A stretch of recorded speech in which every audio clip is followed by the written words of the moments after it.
Akka daa'imman fayyaa gaarii qabaachuun guddatan taasisuuf qabxiilee gurguddoo 10 kan maatiin gochuu qaban ilaalla. Namni hundumtuu daa'imni isaa fayya qabeessa akka ta'u ni barbaada. Daa'imni keessan immoo fayya qabeessa ta'ee nagaan akka guddatu gochuuf akka maatiitti maal gochuu qabdu kan jedhu waliin ilaalla. Asumaan chaanalii kanaaf haaraa yoo taatan sabskiraayib gochuun maatii ta'a. Warri kaan immoo namoota maatii qabaniif yookaan daa'imman qabaniif sheer gochuudhaan bira geessisa. Asumaan qabxiilee gurguddoo 10 akka daa'imman fayyaa gaarii qabaatan gargaaran akka armaan gadiitti tokko tokkoon isinitti hima. Kan jalqabaa akkuma hundumti keessan beektan nyaata madaalawaa akka sooratan gochuudha. Nyaata madaalawaa ta'e dhiyeessuun guddinaaf bilchina daa'immaniif murteessaadha. Fuduraalee, kuduraalee, nyaata pirootinii qabanii fi cooma akka argatan gochuun barbaachisaadha.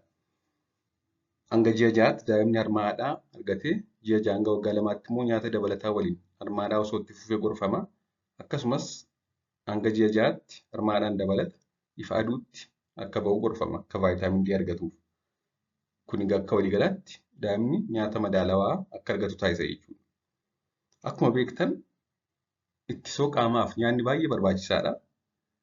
Akka addunyaatti wantoota ittisoo qaama dhala namaa gad buusu keessaa kan jalqabaa hanqina nyaataadha. Dhibee sukkaaraa miti, dhibee HIV miti. Ittisoo qaama dhala namaa kan gad buusu keessaa kan jalqabaa hanqina nyaataadha. Keessumaa daa'imman biratti. Kanaaf daa'imman nyaata madaalawaa argannaan ittisoon qaama isaaniillee cimaadha. Kanaaf dhibee adda addaaf salphaatti hin saaxilaman. Dhibee adda addaa ofirraa ittisu jechuudha. Lammaffaan sochii qaamaa gochuudha. Yoo xiqqaate daqiiqaa 60 guyyaatti akkasumas torbanitti guyyaa 3 sochii qaamaa giddu galeessaan akka taasisan gochuudha. Kun egaa umurii hundumaatti wal qixa. Haa ta'u malee daa'imman yoo fayyaa qabaatan nyaata gahaa argatan isaanuu gadi hin taa'anii fiiganii taphatu. Daa'imni tokko fayyaa qabaannaan yeroo hedduu gadi hin taa'u iddoo tokko fiiganii taphachuun hojii isaaniiti jechuudha isaaniif. Garbiroon hirriba gahaa akka argatan gochuudha. Daa'imman umuriin isaanii irratti hundaa'uudhaan hirriba gahaaf qulqullina qabu akka argatan gochuudha. Akkuma beektan egaa daa'imman xixiqqoon baay'ee rafu. Fakkeenyaaf ji'a tokko jalqaba daa'imman guyyaatti jechuunis sa'a 24 keessatti sa'a 18 17 rafuu danda'u. Sa'a dheeraa rafu jechuudha jalqaba. Sana booda irrataa deemuudhaan waggaa 4 booda nama guddaa wajjin wal qixa rafuu jalqabu. Garbiraan qulqullina dhuunfaa akka isaan eeggatan taasisu. Hanga isaan of eeggachuu jalqabanitti immoo eeguu fi daa'imman harka dhiqachuu, kunuunsa ilkaanii akkasumas qaama dhiqachuu dabalatee qulqullina dhuunfaa sirriitti akka eeggatan barsiisuun barbaachisaadha. Dhibeewwan hedduun dhibeewwan fayyaa daa'imaa huban hedduun isaanii sababa qulqullina dhabuu harkaatiin dhufa. Dhibee garaa kaasaa hedduu kan fidan, utaalloo, vaayireesonni adda addaa kan isaan namatti darban hedduun isaanii qulqullina dhabuu harkaadhaan. Keessumaa paarasaayitoonni adda addaa qulqullina dhabuudhaan namatti darbu. Kanaaf qulqullina ofii eeggachuun baay'ee murteessaadha. Kana immoo daa'immaniin barsiisuun barbaachisaadha. Shanaffaan talaallii yookaan kittibaatii barbaachisu akka argatan gochuudha. Kittibaatiin dhibeewwan fayyaa daddarboo adda addaa hedduu daa'imman irraa ittisa. Kanaaf daa'imman akka kittibaatii seeraan argatan gochuun baay'ee murteessaadha. Namoonni tokko kittibaatiin rakkoo fida jedhanii kan hawaasa keessaa se'an jiru. Haa ta'u malee kittibaatiin faayidaan isaa hedduudha waan ta'eef akkasumas rakkoonni fiduu danda'u yeroo hedduu xiqqoodha. Kanaaf waa'ee miidhaa isaa yaaduun gatiin qabu faayidaa isaa irratti xiyyeeffachuutu irra barbaachisaadha. Kanaaf akka daa'imman kittibaatii fudhatan taasisuun baay'ee gargaara. Garbiraan ifa aduu yookaan vaayitaamin D akka argatan taasisuudha. Aannan harma haadhaa daa'imman umuriin isaanii ji'a 6 gad ta'eef waan hunda qaba. Kan hin qabne vaayitaamin D dha. Kan immoo kan isaan argatan ifa aduutti baasuudhaan. Kanaaf ifa aduutti baasuudhaan akka isaan vaayitaamin D argatan gochuun murteessaadha. Vaayitaamin D jabina lafeen ala ittisoo qaamaa akkasumas allerjii tokko allerjii nyaataa, asmii, dhibeewwan akkasii daa'imman irraa ittisuu irratti gahee guddaa qaba. Kanaaf ifa aduu argachiisuu yoo inni jiru ta'e immoo vaayitaamin D ogeessa fayyaa mariisisuun bitanii kennuufii barbaachisaadha. Garbiraan balaa tasaa fi miidhaa qaamaa kamiyyuu irraa eeguu. Balaa tasaa yeroo jennu balaa fakkeenyaaf abidda yookaan bulluqa waan adda addaadhaan gubachuu, balaa tiraafikaa, kana malees lolaa yookaan bishaaniin fudhatamuu, namoota hin beekamneen butamuu. Isaan kun egaa ijoollee dubaraa birattis akkasuma miidhaa saalaa isaanirra ga'u. Wantoonni akkasii kun daa'imman qaamaa fi sammuu isaanii ni miidha. Kanaaf balaa tasaa fi miidhaa qaamaa kamiyyuu daa'imman irra kan geenye ittisuun baay'ee murteessaadha. Garbiroon sa'a iskiriinii xiqqeessuu. Iskiriinii diijitaal miidiyaa adda addaa jechuudha. Sa'a adda addaa akka isaan hin ilaalle gochuu. Diijitaal miidiyaa kan jedhaman kanneen akka TV, intarneetii, bilbila ammayyaa yookaan ismaartifoonii fi kan kana fakkaatanidha. Darbee sagantaan barsiisuu yookaan barnootaaf oolu haa jiraatu iyyuu malee yeroo hedduu daa'imman bashannanaaf daawwataa oolan baay'achaa dhufeera.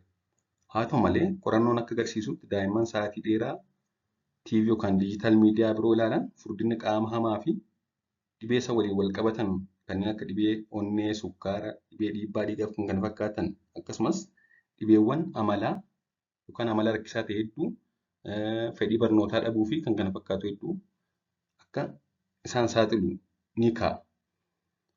Kanaafuu egaa wantoota maatiin gochuu qaban tokko daa'imman waggaa 2 gadii gonkumaa miidiyaa akkasii ilaaluu hin qabanii. Kanneen waggaa 2 hanga waggaa 5 garuu guyyaatti hanga sa'a tokko ilaaluu danda'u. Kanneen waggaa 5 olii sa'a tokko hanga sa'a 2 guyyaatti ilaaluu danda'u. Sanaa ol garuu hin gorfamu. Akkasumas wanta isaan barsiisuu fi kan umurii isaanii waliin deemu kan isaan barsiisaa isaan bashannansiisu ilaaluu qabu.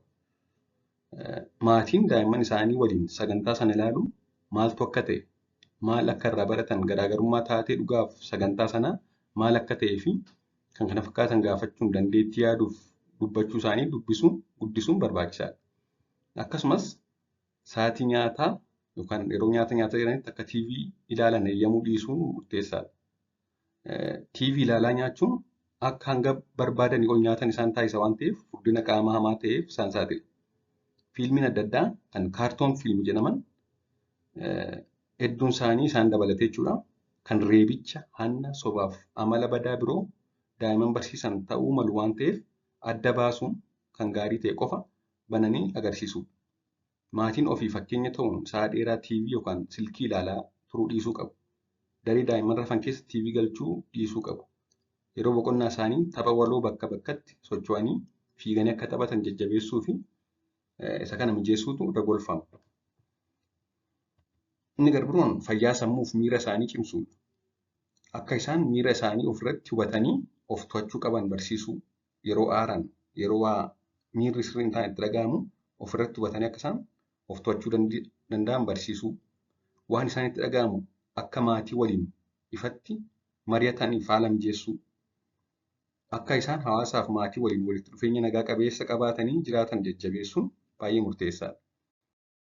Inni garbiroon haala guddinaa fi bilchina yookaan growth and development daa'ima isaanii hordofuun yoo guddinni daa'imaa xiqqoo shakkii qabaatan haala itti guddachuu qabu yookaan umurii itti guddachuu qabutti guddina sirrii agarsiisnee shakkan hakiima daa'immanii mariisuun yaalaaf gorsa argachuun baay'ee murteessaadha.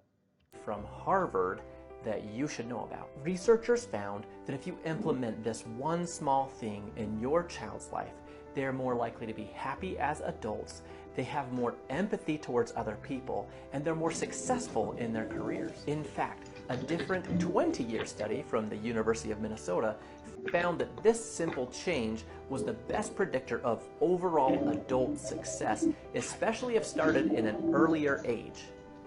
Can you guess what it is? You are going to love this. Doing chores around the house. And here's why. Having your children do chores gives them a sense of self-worth, and it helps them to realize that they're contributing to a larger ecosystem. They become more selfless. They become more willing and able to see the needs of other people around them. Chores also strengthen family bonds with siblings and with parents. And chores helps to instill a better work ethic, which translates pretty well into school and career success. The problem is, in a survey of 1,000 parents, they found that only 28% of you guys are routinely giving chores to your children. My advice is to hand... Galatoma, turtii gaarii.